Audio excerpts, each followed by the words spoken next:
Welcome back to the Loudlini Rock and Roll Circus. Today's show, Eddie Van Halen, forever.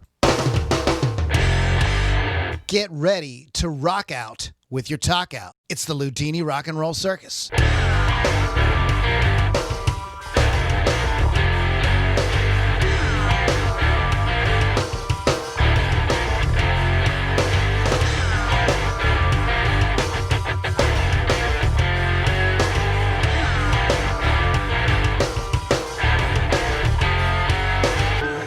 All right, everybody, welcome back to the Loudlini Rock and Roll Circus.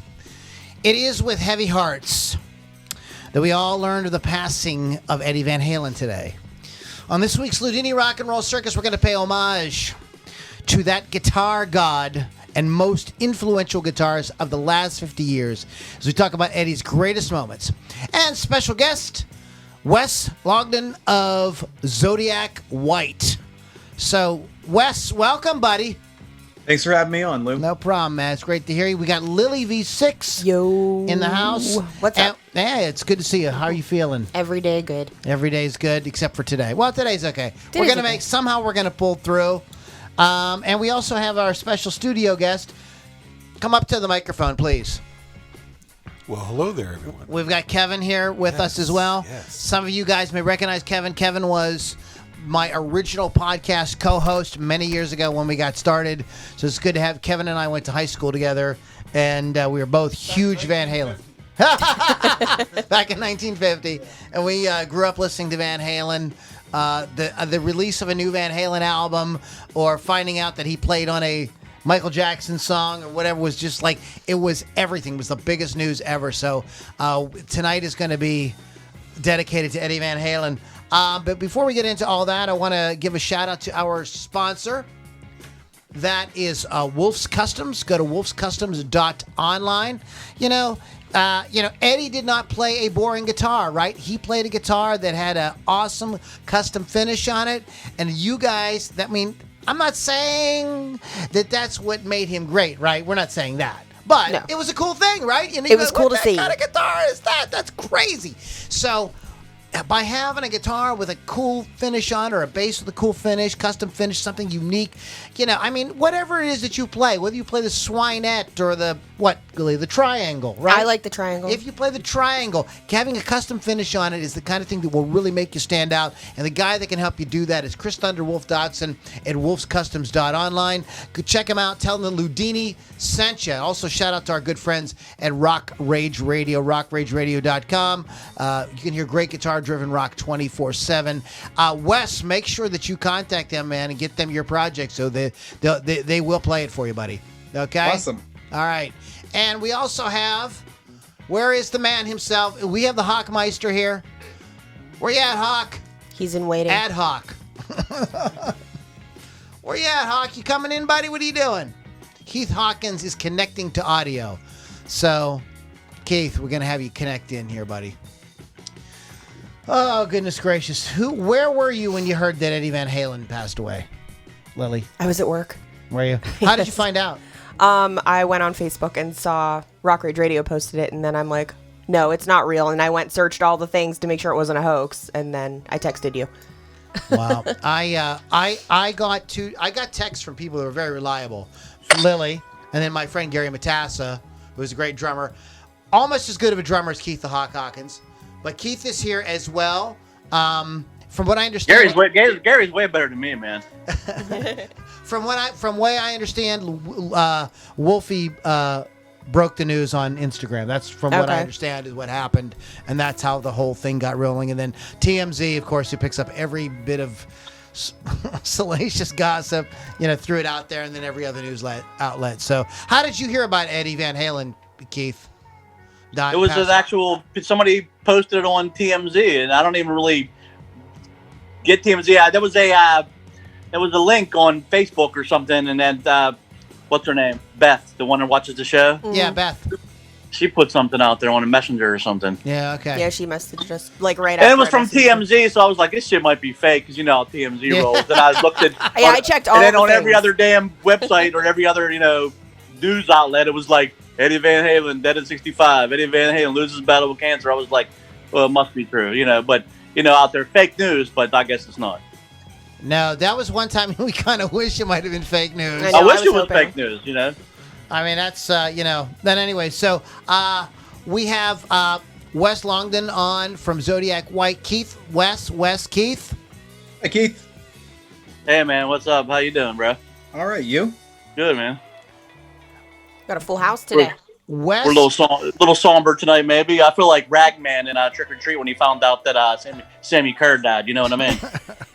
Yeah. Totally. I have to watch it again. I haven't seen it. If anybody gets that one, then it is Halloween time coming up. It is Halloween time, and we will do a Halloween show again this year where we'll play spooky music for you guys and tell ghost stories or something. Ooh. There's got to be rock ghost stories, right? I know Vince Neil probably has one. There has to be. So we'll have to. There was a celebrity ghost stories. Yeah. So there has to be like spooky shit that happened on tour and stuff. I hate to say it, but there's a show that I'm starting to like. I've watched 2 episodes of, and it's priceless because we'll lose him one day, and hopefully not too soon. But there's a show I think it's either on Discovery or the Learning Channel where Jack Osbourne shows videos of ghosts and paranormal activity to Sharon and Ozzy, and Ozzy basically falls asleep for like 2 hours. Yeah. I've seen. Then he goes, "What the F is that, man?" And he just does all his thing, but he just like kind of sits there and stares at him and makes faces and basically falls asleep.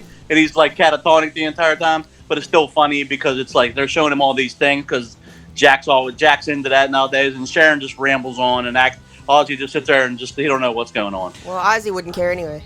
He's he's a living ghost story, that guy. He's a living ghost story.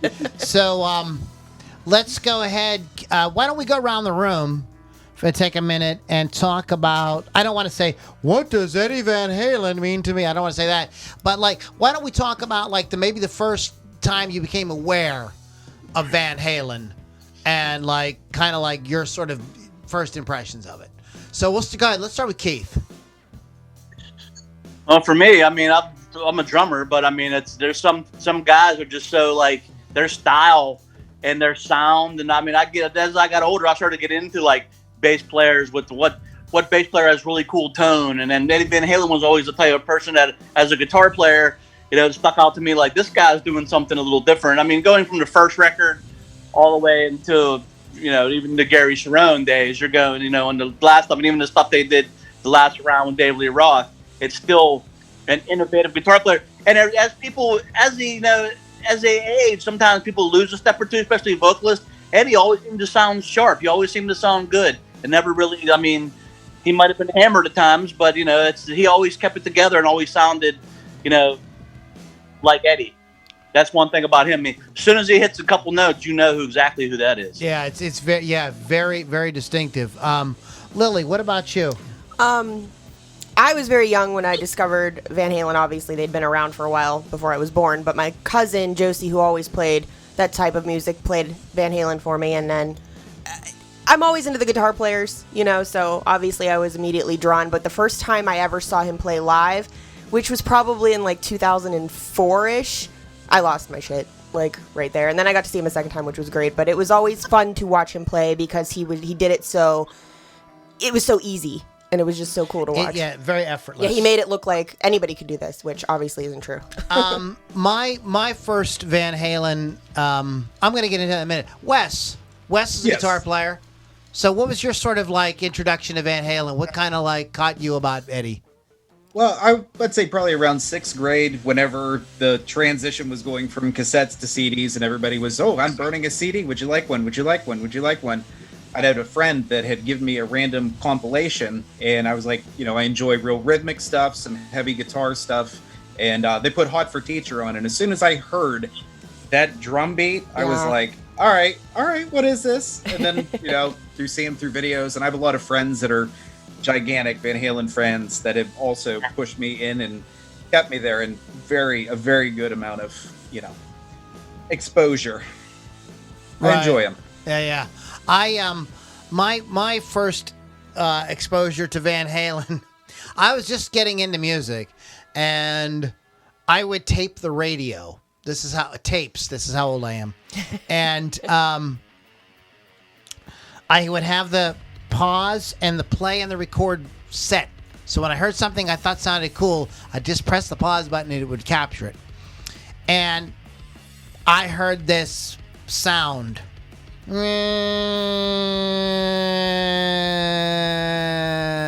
Blum, blum. I'm like, oh my God, what the hell is that? And I'm like, I gotta record What this. just happened? So I recorded it. I was like, oh my God, I'd never heard anything like that. It was Running with the Devil. And everything about the lyrics, everything just blew my mind. And that guitar just exploded my brain. I had no idea. I just started playing guitar and I was like, what in the ever-loving F is this? I couldn't comprehend it. And then a little bit later on, so I had that on tape and I'd listen to it all the time. And a little bit later on, I heard Eruption. Mm-hmm. And I was like, wow. Because what a lot of people don't realize is, there was the 60s guys. There was the Jeff Becks, the Eric Claptons, the Jimi Hendrixes, the Pete Townsends, the Peter Greens and all that.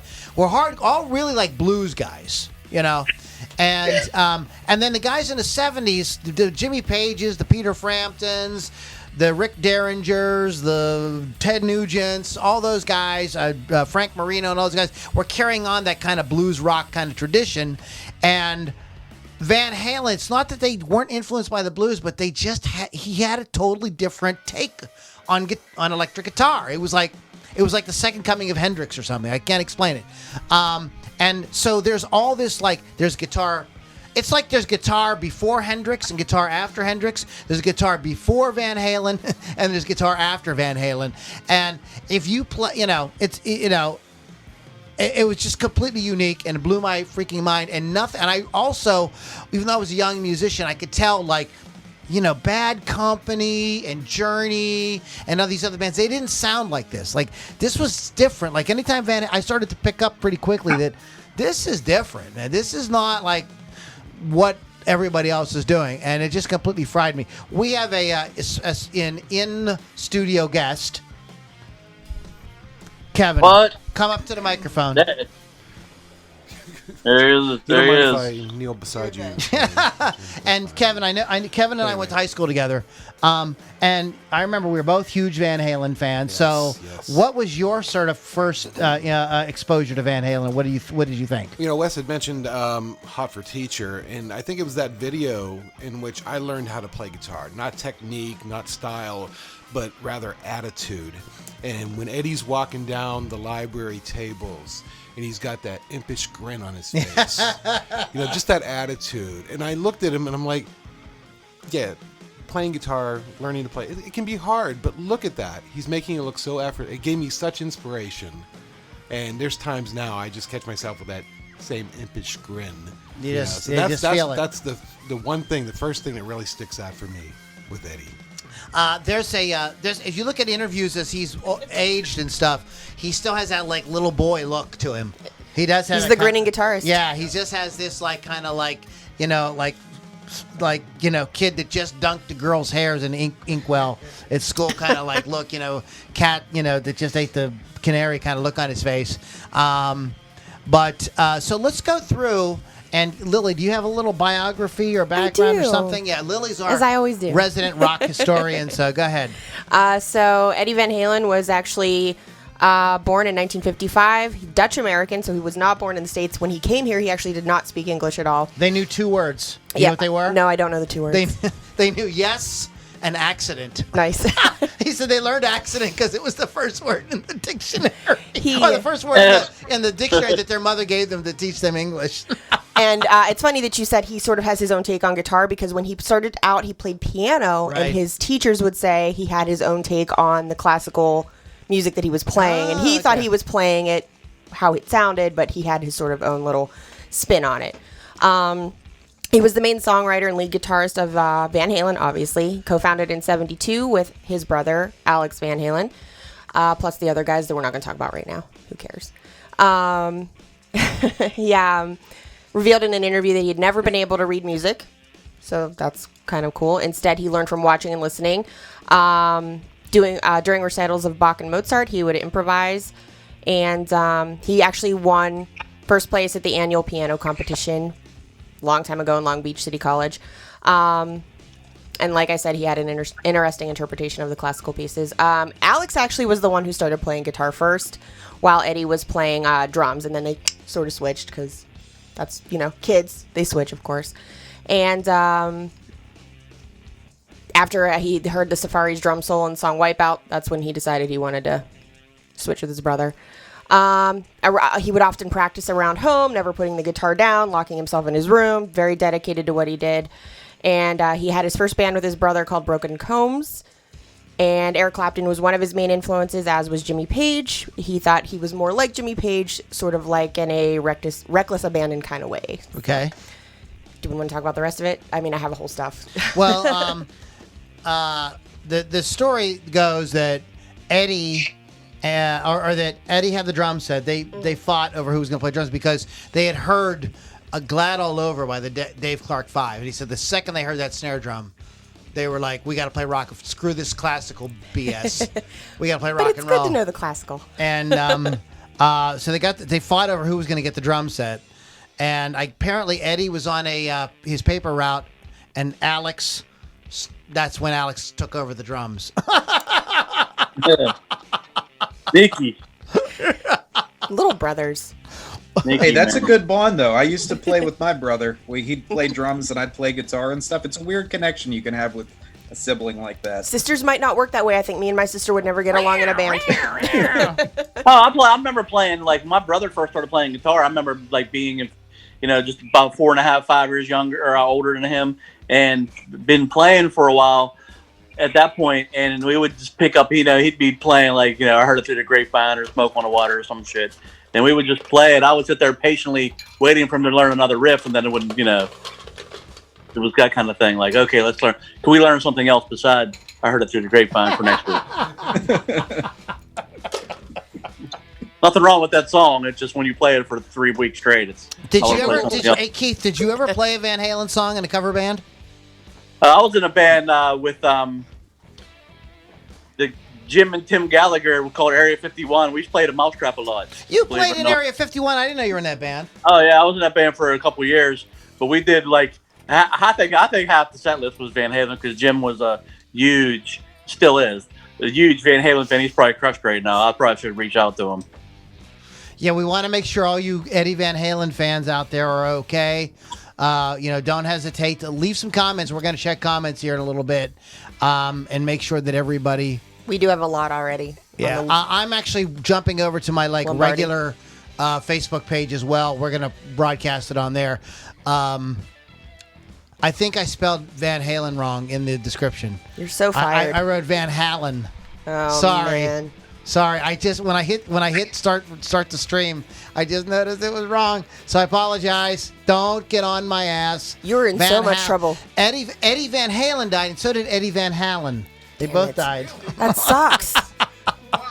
It's like a weird thing. They died simultaneously. We are not making fun out of it. We love Eddie Van Halen. Hi, Billy Altman. Billy, you can stay up a little bit tonight because it is a special occasion. It's special tonight, so it's okay. Special. So, what would you? I have a list of some of like Eddie special or not special, but classic Eddie Van Halen moments. If we can we can kind of go around the room and discuss them. But the one I think that I sort of already mentioned that is this is kind of like. This is like somebody coming in, no matter whatever your thing is, I don't know what everybody here does for a profession. Well, Keith is a professional musician. I'm a podcaster. We all have our thing. It's like somebody coming into your job and all of a sudden doing it 100,000 times better. And you go oh crap. How am I going to do that now? And, yeah, that's tough. And I think fake it till you make it. The thing that did that was Eruption. When Eruption happened, people were like, "No, man, we gotta learn to play like that now." You can't top that. It was just that was just insane. And it wasn't even supposed. We talked about this when we did our show on Van Halen 1. It wasn't even supposed to. It was just a thing he was noodling around, and Templeman was like, "No, wait a minute, play that again. We're gonna record it." And they put it on the record, and Great thing about that solo is a lot of people have done something. It was a 70s thing, right, Keith? You would go hear a band, right, and everybody played a solo, you know. But the cool thing about that was very rarely did it get put onto a studio album. Almost never. And second of all, the personality, like Eddie's personality, comes through in that solo. His sense of humor, you know, his passion for music, like everything. His kind of like, you know, whole thing, his anger, everything kind of comes through in that solo. It's like if you wanted to kind of know him, you could listen to that solo. I mean, what do you guys think? Yeah, for sure. You know, it is one of the most deterring pieces of guitar, that him noodling at that with such ease. Yeah. And I would spend forever trying to do it. He was in a complete league of his own. I can only imagine how I tried to learn to play guitar once. If I tried to learn this, the guitar would be broken, and I would be broken up with by whatever boyfriend tried to teach me to play guitar. A whole lot of picking him up and throwing him down and saying you're never going to pick it up again until about an hour later. That's how that would go. All right, well, let me try that again. Yeah, Wes is a guitar player. He understands, man. It calls you back. You think, no, wait a minute. It's like, oh, come on. You can try again. And then you can't play it, and the guitar's like, ha, ha, ha, ha. You know? You can do it all smashed, and you can't even do it sober. Oh, come on, man. Yeah. You lose. Although, Kevin, you told me, though, that you saw them live with Eddie being kind of wasted, and it was not pretty. Did you tell me that? No, that wasn't me. That wasn't you? I heard that, like, somebody told me that they had seen them live, and Eddie was very drunk, and...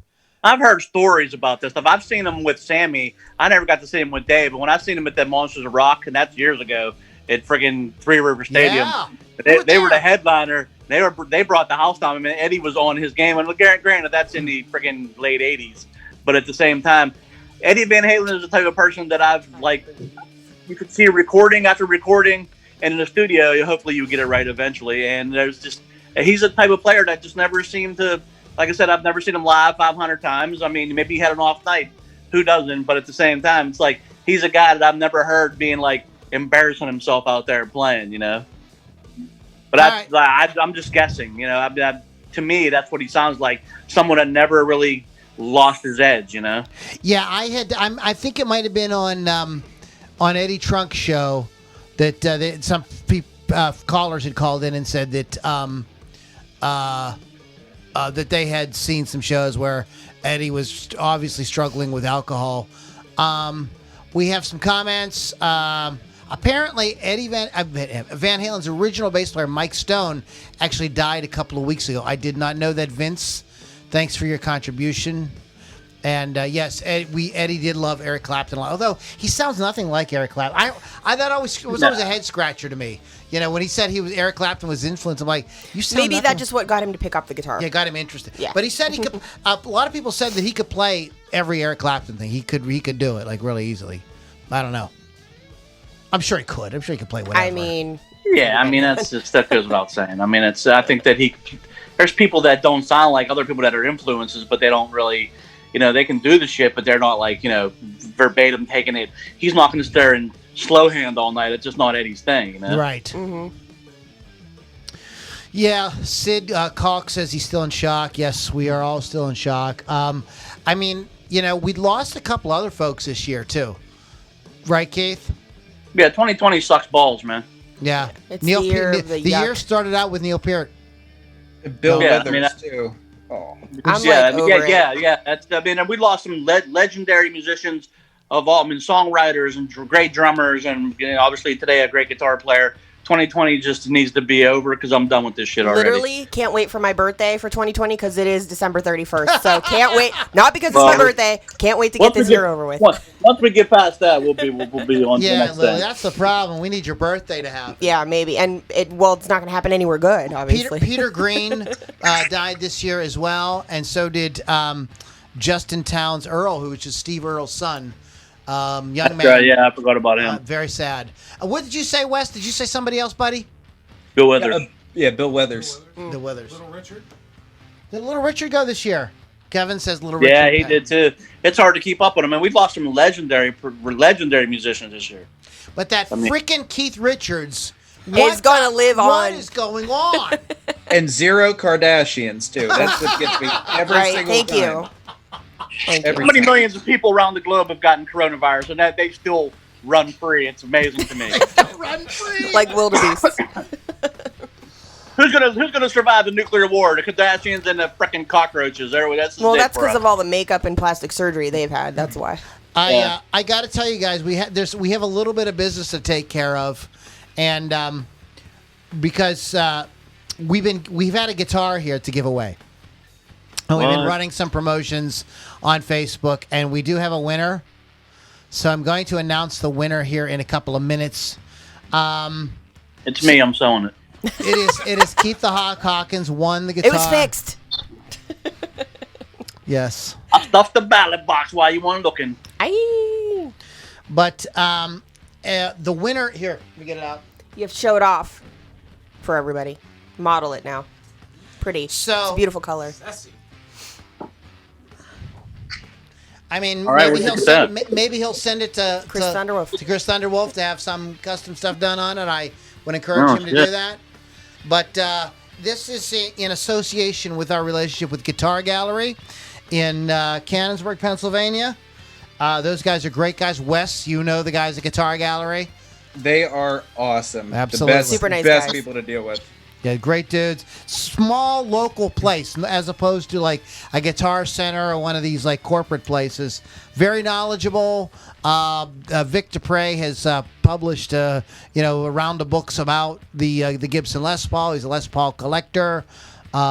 He's in a lot of books, actually, not just guitar books. A lot of rock this books. is the kind of guy. This guy has Brad Whitford and Joe Perry's like personal cell phone number. That's the kind of thing he's got going on. But this is an Epiphone, and it's very cool. It even says Les Paul on the headstock. You can see that there. Very cool. Check this out. It's for those of you who are just listening on the podcast. This is what would you call it? Seafoam? Would you call it seafoam green? It looks like 57 Chevy Blue to me. 57 Chevy Blue. Yeah. It's a very cool guitar. What I would do with this guitar, if it was it's got the cool wraparound bridge. If it was my guitar, I would tune it to maybe open G and use it for slide. I think this is would be a badass slide guitar. But Luke, Balcom is the winner from Winchester, Ohio. So Luke, congratulations. Congrats, Luke. And we will be in touch with you to get the exact address to send it out to you and everything like that. Very cool. But what you have to do is you got to take a photo and you got to put it up on social media and say, "Thank you, Loudlini Rock Roll Circus Guitar Gallery. We love you." And just like that. You gotta say it just like that. Oh no, Mr. Bill! I knew that was coming. I felt that coming. So you want to do it just like that. But anyways, guys, congratulations to Luke. You are the man. So when you get the guitar, you got to work out some Van Halen riffs and send them to us. Heck yeah. Congrats, Luke. Oh crap, everybody. So Very, very good, Luke. Very good. You're the man. very nice, very nice. So Billy Altman says hi again. Hi, Billy. Just keep saying Billy, hi, once Billy. again, hello, Billy. Jiminy Christmases. How many times we got to tell you? How's it going, Billy? We All right. love Billy. Stay up, Billy. Beth says Guitar Gallery rocks. Yes, it does. Kevin, again, Kevin and I were talking before the podcast, and there's an interesting story about how Eddie became involved with the Michael Jackson thing.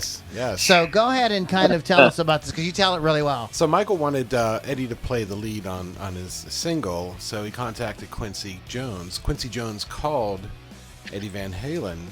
Eddie picks up the phone and, "Eddie, hi, this is Quincy Jones." Eddie's like hell it is, and he hangs up. Quincy calls back. "No, Eddie, really, this is Quincy Jones." He's like, "Stop messing around. I got things to do." Eddie hangs up. Quincy calls back a third time. "Seriously, Eddie, this is Quincy Jones." Finally, Eddie gets it. He's like, "Oh," so Eddie goes to the studio with his Frankenstein, and they play the music. Eddie plays the lead and finishes out. They're like, "Eddie, that's fantastic." He goes, "No, I can do it better." They're like, No, that's good. That's good." Eddie's like, No, really, I want to do it again. They're like, "No, you're done." So what you hear on the album is one take, his first take, and that's it. But that's such a cool story. Eddie thought there was somebody pranking him on the phone. And it really was Quincy Jones, man. Cool.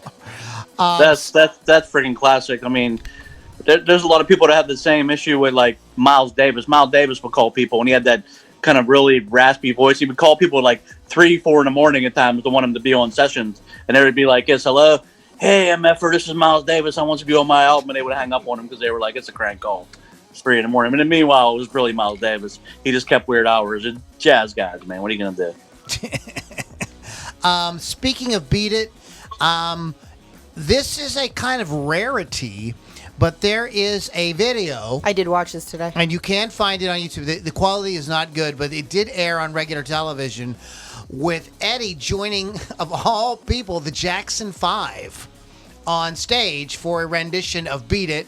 And the Jacksons, of course, consummate kick-ass band, total professionals. This was the Victory Tour. I believe this was also the record where they did a duet with Mick Jagger. I think State of Shock is on this record as well. But Eddie joined Michael and his brothers on stage to play the Beat It solo. The serendipitous moment brought on by the lucky fact that Van Halen happened to have a show scheduled in Texas at the same time was one of the only times that they ever performed together live. And somebody caught it on video. And I apologize, I do not know the Jackson brother that plays lead guitar, but he also plays a solo on Beat It. It does, Kevin and I were watching it before, and I'm like, man, I don't know. If Eddie Van Halen was on the stage playing a solo, I don't know if I would have the balls to play a solo too. Give you some whiskey, you'd do it, or bourbon, you'd do it. I don't know, man. Woo! That is something, man. That's I don't remember the. Is there? I don't know. There's Tito, Michael, fucking Randy. I don't know. I can't go through the whole thing. It's one of them. Yeah, and the kid plays a great solo too. He's really good. He puts the guitar behind his back and he taps and everything. It's like pretty freaking impressive. That's the thing that always got me about Eddie Van Halen. As soon as he started putting both hands on the neck of the guitar, I was like, I've never seen that before. I don't know how old I was when I seen those videos like blowing up on MTV the whole friggin' time. But he's always there's two things going on.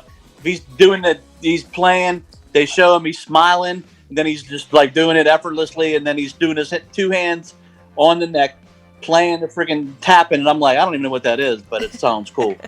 What's your favorite Van Halen video, Keith? I mean, they were a huge MTV band, like huge. As far as over the top videos go, I mean, it has to be Hot for Teacher. It's just so like because it's.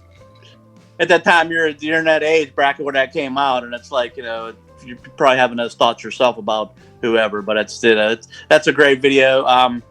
Later on, believe it or not, one of my favorite Van Halen songs, I think is an underrated song, and he sounds tremendous on, is Finish What You Started. I love that song. It's great. He has a very country. It's no distortion, very nice picking going on. He even puts a cowboy hat on during the little, if you want to call it a solo. Yeah. In the video, and the video has chicks all through it, and Sammy Hagar's cool as shit. And it's one of Eddie Van Halen's moments where I think he just captured a nice overall sound, and he was going for something a little bit different.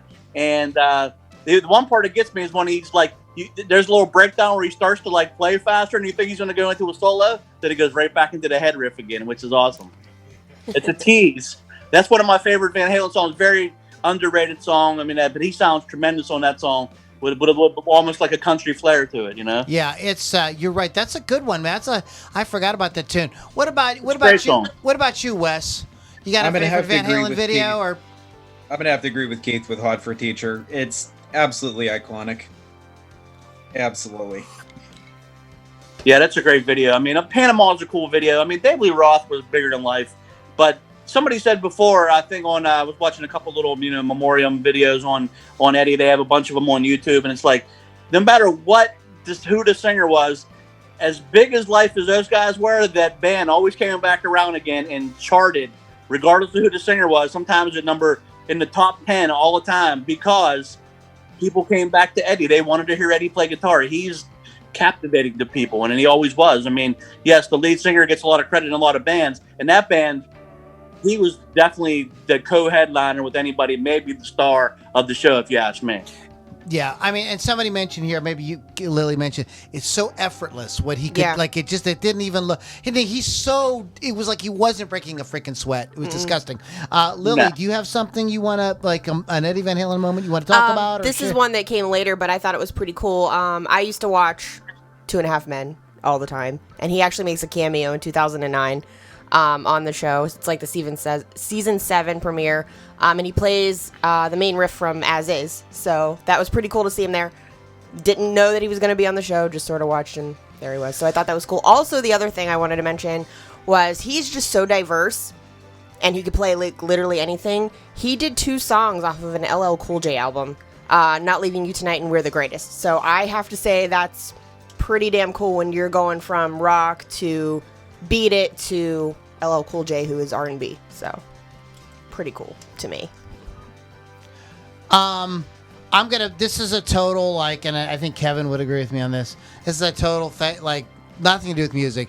But he married Valerie Bertanelli, who was one of the hottest, like, television stars from the She's definitely the girl next door. Tall, just like cute little Italian girl. Come on, like every guy's dream. You know what I mean? Like, you wanted Valerie Bertanelli to move in across the street from you so you could go out on a date with her. And Eddie Van Halen won her heart, and they had a really cool kid out of experience. Wolfie. Oh, Wolfie. That's from Amadeus. Here's something that maybe you guys forgot about, and I had forgotten about. Who remembers the movie Better Off Dead with John Cusack? I haven't seen it since it came out. There's a hilarious claymation. Yeah, there's a scene in there, with they play Everybody Wants Some. Yeah, they play Everybody Wants Some, and this hamburger gets up and dances, and it is crazy. Oh, yeah. But the hamburger has the guitar, the red and white guitar, That's some funny shit. And what's great about it is there's a lick that gets played with the whammy bar, and the claymation hamburger actually grabs the whammy bar. Oh, nice. I'm like, whoa, awesome. Whoever, like, animated that had to be, like, a Van Halen fan. You could tell, like, they knew what guitar was. On a separate subject, John Cusack was in that movie, and he was only 65 then, so that's pretty good.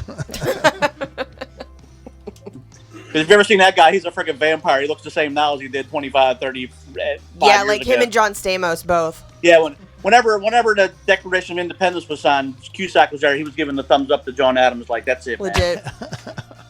Well, speaking of TV appearances and movies and things like that, they did a song. Excuse me. They did a song for remember the movie Twister? Not that great. Not a fan of the movie, but yes, I know what you're talking about. Humans Being is in a great. This tornado's coming. They're all in the vehicles chasing, and Humans Being with Sammy Hagar singing and it starts out with the Van Halen solo, with an Eddie solo, and it's just like great. It makes the scene. It's like the best thing in the movie. We've got by far. Yeah, I mean, like the rest of the movies, it's not a good movie. The movie's like a yawn. Yeah, honestly. It's not that great. I mean, Helen Hunt, meh. She's very meh. Bill Paxton, also He's Bill Paxton's great when he's a supporting actor. Okay, maybe that's it. He's like Owen Wilson. You know who's in that movie though? Is Philip Seymour Hoffman's in that movie. Oh, yeah, that's true. And so is what's his name? Cary Elwes. Is his name? Ooh, that guy. Yeah. He's in it. He plays it like a dick. And Jamie Gertz is in it. I love Jamie Gertz. But she's I love her. plays a really stupid character. Yeah, I know. I forgot. I totally forgot. Okay, all right. We got Kevin wants to say something. Come on, Kevin. You guys are talking about movies. Did you guys forget that he wrote the soundtrack for the movie The Wildlife with Eric Stoltz? What is that name? Right? What? Yes. Oh, you shit. Yeah, that's good, Kevin. There you go. Ding, ding, ding. Look, give Kevin that freaking guitar. I haven't seen that movie in forever. Good stuff, though. Good stuff. I actually had a peculiar Van Halen moment at work today. It was peculiar. You had Somebody what? actually. Go ahead. I'm sorry. What did you say? I didn't hear what you said, bud. I had a weird Van Halen moment at work today, way before any of this happened. I was talking to somebody and they brought up the movie Pretty Woman, and I couldn't remember. I was like, did Van Halen's version of that song go in that movie or the original? It was the original. And then like 2 hours later, I hear this. It's just a weird, awful. Yeah, that's kind of messed up, man. I mean, that's definitely one of those moments where like, what the hell just happened here? That's I could see that being an odd moment there. Well, because they did do some interesting covers. We did a show about cover albums. Yeah, they always like to throw a cover or two on their albums. Yeah, for and sure. Pretty Woman, Dancing in the Streets. Do you know that they did You're No Good, the Linda Ronstadt song? They did, yes.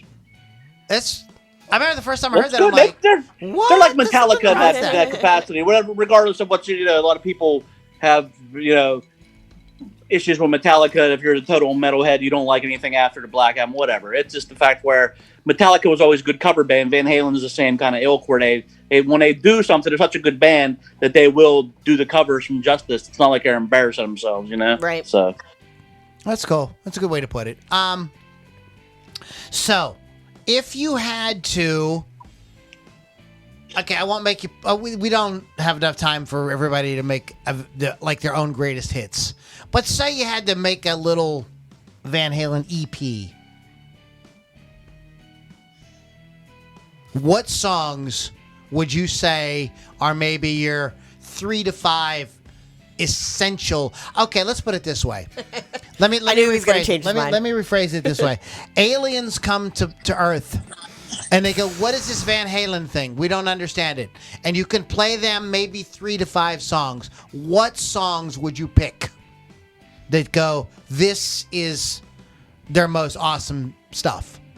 Gotta throw Ain't Talking About Love. Okay, Wes, good. Ain't Talking About Love?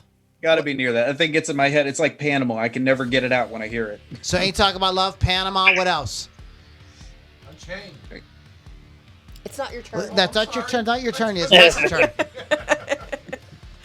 Everybody gets a turn. You got another one? Got Panama, Ain't Talking About Love? Well, whatever the rest of the list would have to be. Eruption would have to be a hidden track, just on the technicality. Okay, I like that. Eruption's the hidden track. It plays after it's all done. So what? You got to come on. Give me a third one. Come on, give me 3. For sure, Jump. Jump, Because okay. of how screwed up the song is and how happy it is. It's like that pumped up Kicks song. Super happy. That's a good Super dark. comparison. I love it. Good one. What do you got, Keith? I'm going to go with a little bit of Hot for Teacher. I mean, that's definitely something I think would even melt the aliens' face off when they come down. You hit that. Speaking of that, he threw that in the Back to the Future. What did Marty McFly play in George's ear? Eddie Van Halen. Ah. You remember that little part. But I'll definitely go with Hot for Teacher. A little bit mellow, I would go with, Finish What You Started, which I said I just love that riff. Somebody Give Me a Doctor is a badass tune, man, that I think is just give me a complete, shot. a complete rocker.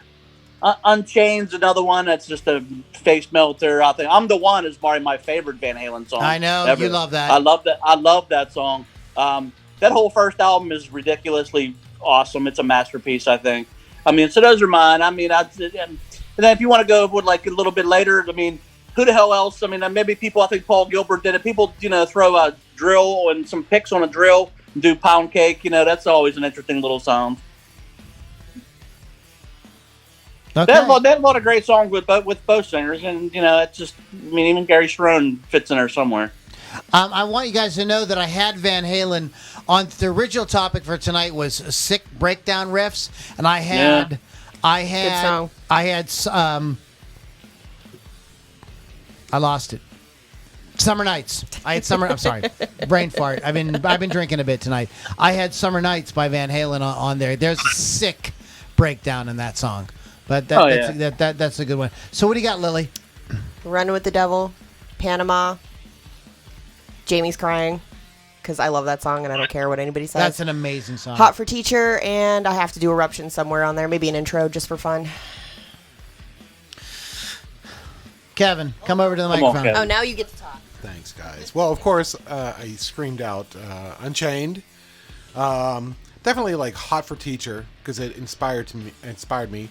And I'm going to go with an obscure one here, The Full Bug off of Diver Down. Yes. There you go. Very good. I would have to go with, I like Wes's idea of the hidden track Eruption. I like that. So that would be in there somewhere. That'd be a little surprise somewhere. I would definitely have Running with the Devil on there. I would have Black and Blue on there. I would have Nice. What's that? Best of both worlds. Best of both worlds. I would have that on there. I would have the one that they won the MTV Music Award for, with the piano, that was written for Joe Cocker. Right now. Right now, yeah. And then as a bonus track to show how diverse they were and their sense of humor, I would throw on Big Bad Bill is Sweet William Now. And there it is. I love that. It's one of my absolute favorite things Van Halen ever did. We're going to sort of like take a little bit of a left turn for a minute here. Wes is a musician. Had several different projects, but he's got a new project now. And Wes, I want you to kind of tell everybody about what it is that you're doing and like when it's going to be released and how they can get a hold of it if they're interested. Well, the album, it's going to come out October 31st on literally every platform you can find music on. Halloween. Nice. It's a good day. Yeah. Had to pick it. And I try to do like a little hodgepodge of everything. Each album might have like an industrial song, a metal song, soft acoustic, just trying to mix it up. This one that's coming out, though, is very Beatles Revolver album with that psychedelic stuff and like the Fragile 9 Inch Nails album. That's trying to find, and then whatever else comes into mind. I'll have to play you on my show. And what is it called and everything? And how do people find you on the internet? Oh, yeah. Zodiac White. I'm on Instagram, Zodiac White Official. YouTube channel's the same thing. And the music, like I said, you can Google it, put it in almost any streaming service, and it'll pop up. Before this comes out, if anybody wants to check it out, Glib is a really good album I did. And yeah. Awesome. Cool. Well, yeah, Wes, we do appreciate you being here. We have a few more comments. Robert Orozco loves Jump. Fran Crasher says the best VH videos are the 3 tunes from the Oakland Fair Warning Tour. Kevin, you know that? No. Billy Altman says, "Why can't this be love?" That's a cool song. That's a good one. They don't have a bad one. Come on, guys. I mean, for real. Billy Altman, everything he types twice tonight. Maybe it's not going He's like the guy off Goodfellas, Jimmy 2 times. Oh my God! Yes. I'm gonna go get the papers. Hey Billy, I'm gonna go talk to Billy. What are you saying, Billy? Man, that's Billy, good. go to bed. That's Go to bed. Billy 2 times. Everybody calls you Billy 2 times. Now I'm gonna go home and watch that movie. It's Billy 2 times. Again Billy for the 2 100th time. I think that's Sally Ball's brother. To be honest with you, I don't know. How do you say that? I said Selectman. Vince Selectman says, "Push comes to shove, so this is love. Hear about it later." He also says, "Fair warning," has some great solos. Brady Novotny, great to see you, Brady. Brady had a birthday recently. Cathedral, that's a good one. Little Guitars, what about that? That's a great one. You know, it's come on, man, it's Van Halen. It's hard to pick a bad one. It's hard to, yeah. So, a couple of about a month ago on Rick Beato's channel, he did a video on capturing how they got Alex Van Halen's drum sound on I'll Wait, which is a song, by the way, a lot of people don't know. I'll Wait was written with Michael McDonald from the Doobie Brothers. Yep. Nice. Right. But so Keith, I've asked you this before, but I want you to kind of talk a little bit about Alex Van, because Eddie is great. We love Eddie. Rest in peace. But the other half of the family there is Alex. And you want to talk maybe a little wee bit about Alex's drumming?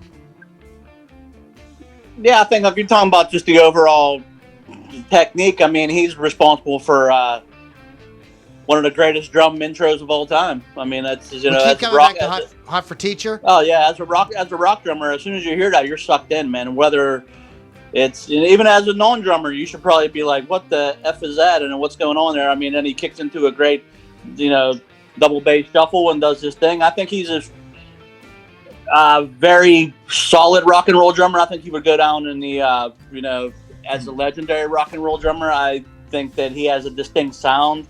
I think he used a lot in the early recordings. He used a lot of tape.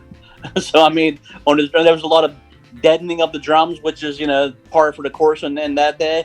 I think he sounds like himself on a lot of the early recordings, and as he grew as a player, I think that he started to, like, another reason I like the song Finish What You Started is the fact where he's not playing a straight groove like he always does. A lot of songs he's very pocket. He's kind of messing around with the beat a little bit, displacing the snare a lot of places, having some like almost like a funkiness to it.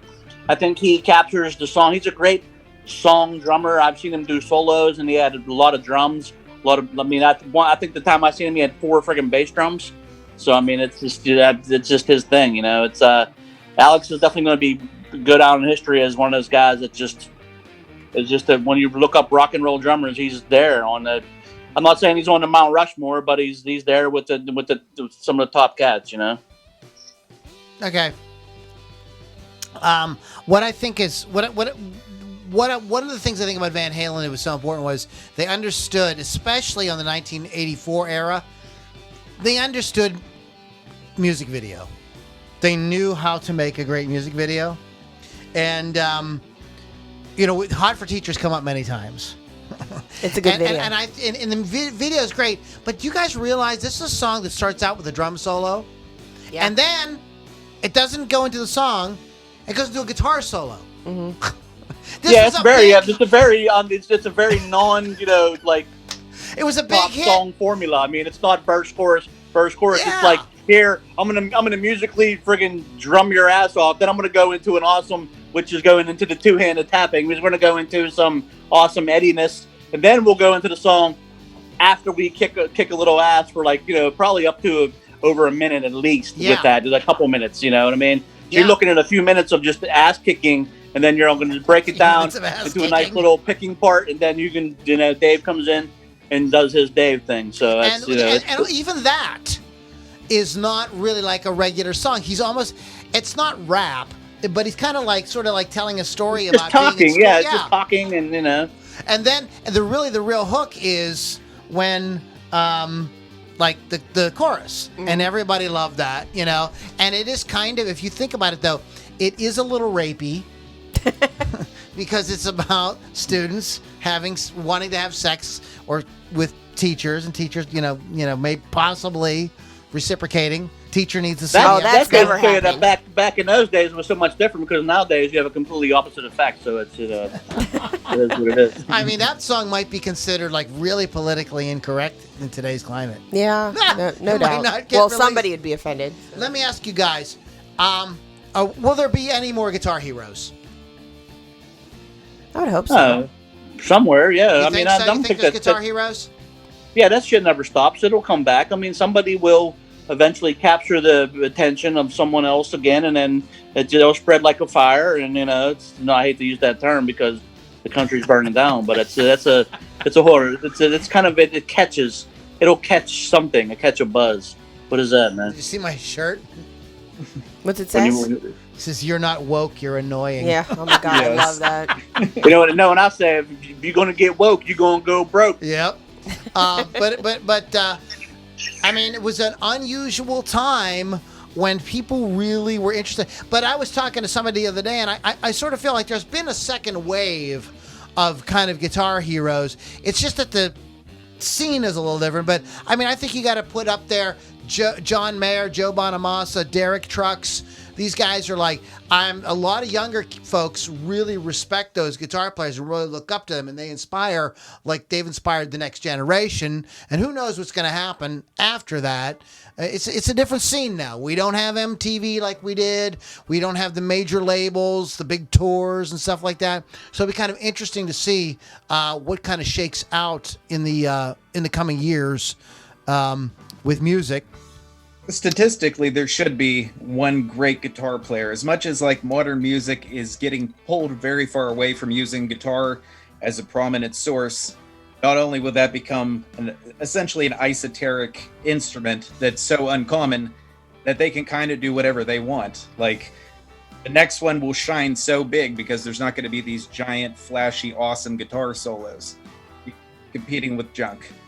Well, there is where I think guitar has gone, in my opinion, if I may. I think it's gone to YouTube. And I mean, there's the super shredders like Tosin Abasi and these guys that are just sick Oh, he's fantastic. I mean, just like can play like, and you can hear when those guys play. I mean, they're doing all the tap. I mean, you go back to Kevin. Do you remember Stanley Jordan?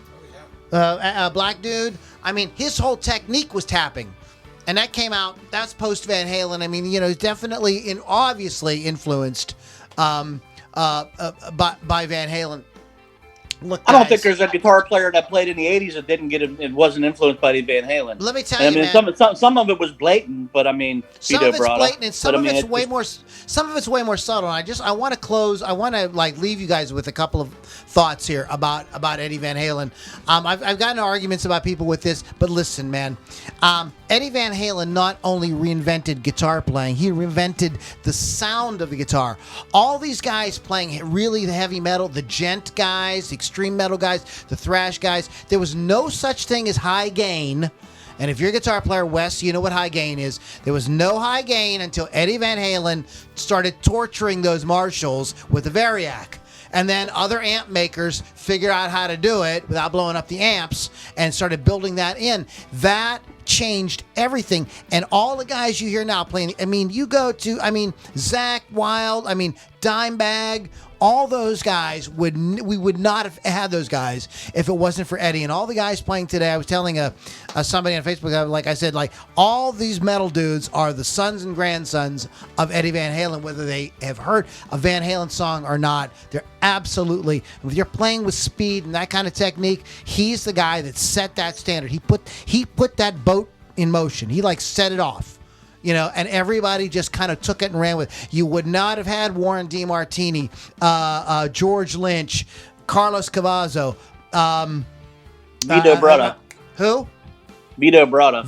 I was going to say Vito Bratta. Reb Beach, Paul Gilbert. All these guys are because of Eddie Van Halen, and everybody after them is because of Eddie Van Halen. The way the whammy bar, the way, the locking tremolo system, the modified Stratocasters, all of that, Eddie got all that going for us. And that's why I consider him the most influential rock guitar player of all time. That's, so just a little food for thought. You guys have been listening to Loudlini Rock and Roll Circus. We had a special guest tonight. Wes, one more time, how do people find you on the internet so they can be there when your record is released? Zodiac White Official on Instagram. There's Zodiac White on Facebook. Same as YouTube. There's some of the old music, some of the new stuff. Kind of all over the place. You put Zodiac White into some music search, and 9 times out of 10, you're going to get something. We're going to find you. We'll find you. And it's being released on Halloween of this year, which is really freaking cool. Lily V6? I have a show Thursdays, Hot Licks with Lily 6, Rock Rage Radio. Go to rockrageradio.com or download the app for free. I am doing an interview, or I did the interview with Bill, I can't talk, Mark Weiss, legendary photographer. Listen to it for next week's show, 6 p.m. Eastern Time. 6 p.m. Eastern Time. Keith, anything you got going on you want to plug, buddy? I'm going to go gigging soon. You are? I'm going to gig my ass off, man. Is New Orleans about ready to open or what? Nah, F New Orleans. I'm going somewhere else. Are you? I don't need this bull crap. I'm done. Are you? And then I know another thing. They throw these these hurricanes at me again. I'm tired. Enough with the hurricanes. You know what I mean?